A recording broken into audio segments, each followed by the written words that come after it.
नमस्कार साथियों, मैं हूं रामकांत मिश्रा, अध्यक्ष प्रजासत्ताक पार्टी संघर्ष से। साथियों, देश के हालात दिन पर दिन बहुत खराब होते जा रहे हैं। समझ में नहीं आ रहा है क्या होगा आगे।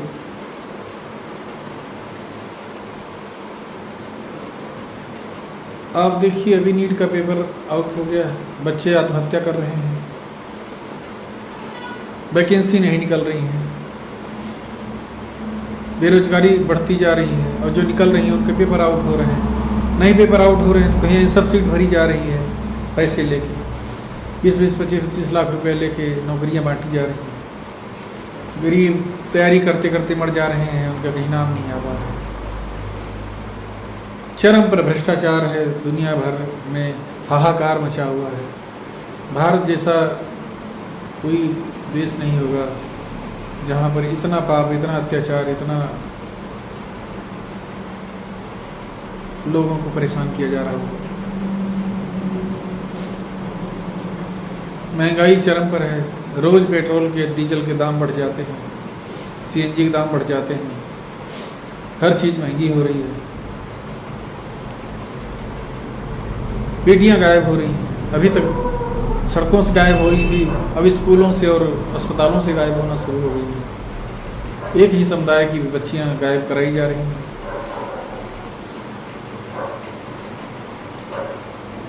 ये बहुत चिंता का विषय है। सरकार, मोदी सरकार केवल अल्पसंख्यक के लिए काम कर रही है। सारी योजनाएं, सारा पैसा, सारा राजकोष केवल मुसलमानों पर लुटाया जा रहा है।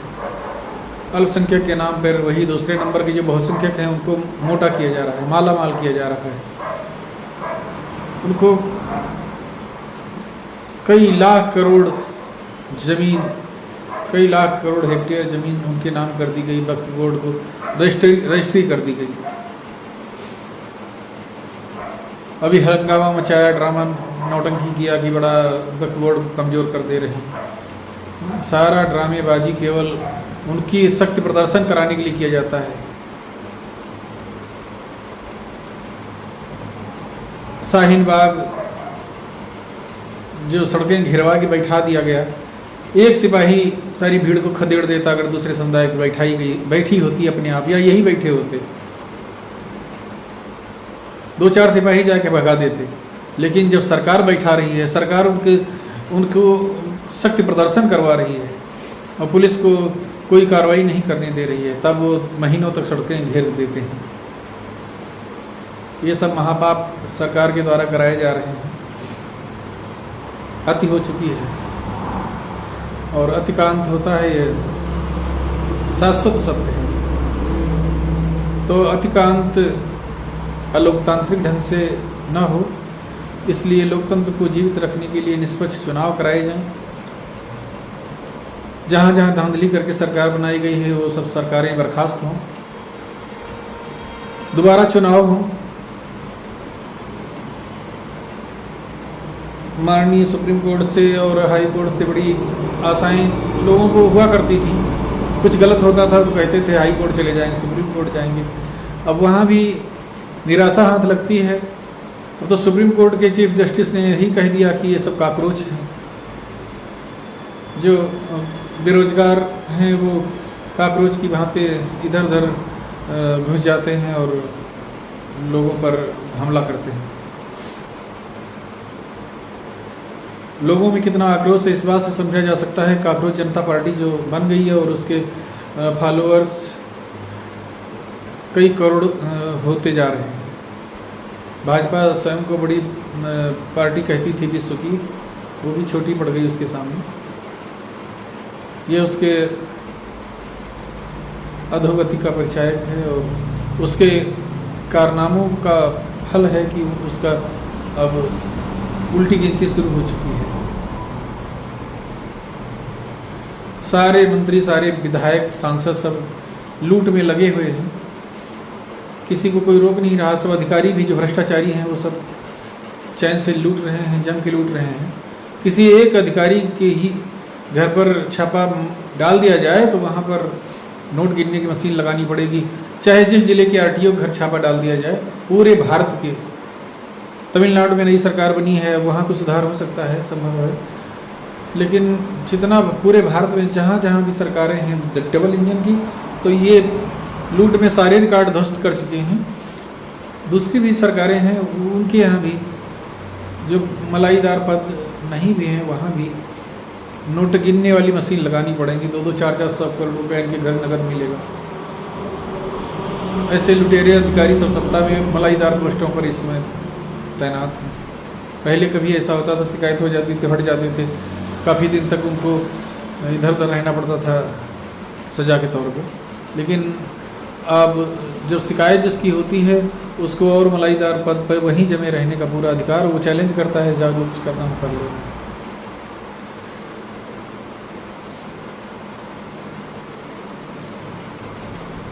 आने वाला समय बहुत ही भयानक होने वाला है अगर यही चलता रहा, इस पर कोई रोक नहीं लगी और सरकार ने ध्यान नहीं दिया। सरकार इसी मस्ती में डूबी रही कि ये कर क्या लेंगे। तो ऐसा भी हो सकता है कि सरकार को बहुत ही दुष्परिणाम झेलने पड़े और ये जो चोर चोरी से सरकार बनी है ये ज़्यादा दिन न चल पाए। इसलिए जनता के हित की काम करने होंगे, इनको यू टर्न लेके ऐसी नीतियाँ बनानी पड़ेंगी जिससे जन कल्याण हो। ये लूट घसोट बंद करनी होगी। ये जो टैक्स के नाम पर जो लूट चल रही है, भ्रष्टाचार, तरह तरह के नए नए टैक्स, नए नए भ्रष्टाचार के तरीके। पहले नकल करा दिया जाता था पेपर आउट करके, अब तो आंसर शीट ही डुप्लीकेट आंसर शीट छाप के उसमें भर दिया जाता है।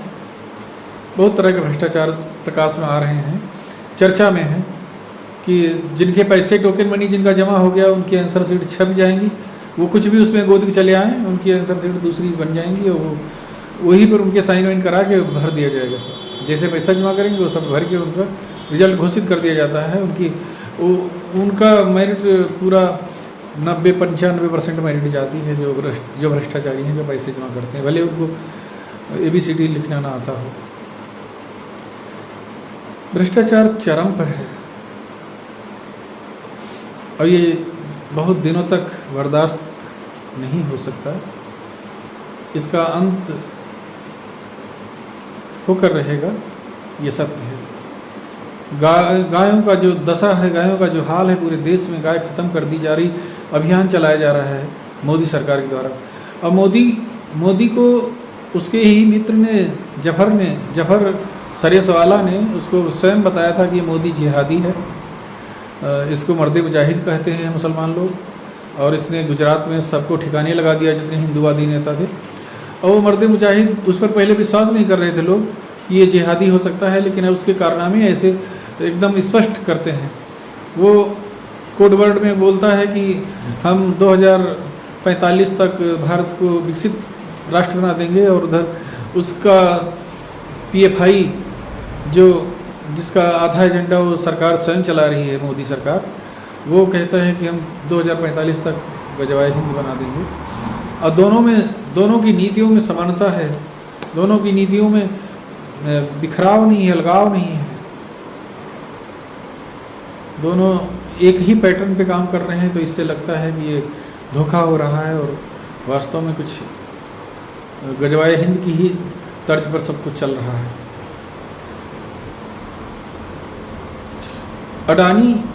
अडानी को कोई डर नहीं है, कोई शर्म नहीं है, कोई लिहाज नहीं है। जेपी ग्रुप का जो साम्राज्य था वो सब कौड़ियों में अडानी के नाम कर दिया गया छल कपट से, और मामला हाई कोर्ट सुप्रीम कोर्ट भी गया, वहाँ से भी दूसरे जो खरीदना चाहते हैं उनको निराशा लगी, जब वो कई हजार करोड़ अतिरिक्त दे रहे थे। तो ये सब जो कुछ हो रहा है ये असहज करने वाला है। और अडानी को डर क्यों नहीं है, बहुत बड़ा प्रश्न चिन्ह ये लगता है कि अडानी को कैसे विश्वास है कि जनता मोदी के खिलाफ है और मोदी ये कब तक EVM और उसके धांधली करके सत्ता में बने रहेंगे, उसके बाद इसका क्या होगा। ये ऐसा सोच के कोई भी डर सकता है, इतना पाप नहीं करेगा कि पूरा देश ही खरीद ले, एकदम अपने नाम करा ले। कहीं न कहीं कोई बड़ी साजिश है जिससे सब कुछ लोकतंत्र को ख़त्म कर दिया जाएगा और देश में कुछ नहीं रहेगा, केवल जो वो चाहेंगे सारे गुलाम रहेंगे और अडानी रहेंगे। कुछ ऐसी ही कोई प्लानिंग चल रही है, तभी तो उसको डर नहीं है। अगर उसको थोड़ा सा भी डर होता कि मोदी चला जाएगा तो हमारा क्या होगा, तो वो ऐसा निर्द्वंद होकर के इतना भयानक पाप नहीं करता कि सब कुछ अपने नाम करा लेता, कौड़ियों के भाव।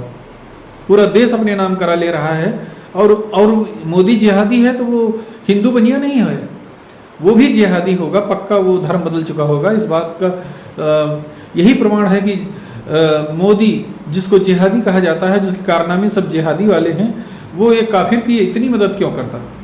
इस पर विचार करो और कमेंट में बताओ। धन्यवाद। जय सिया राम।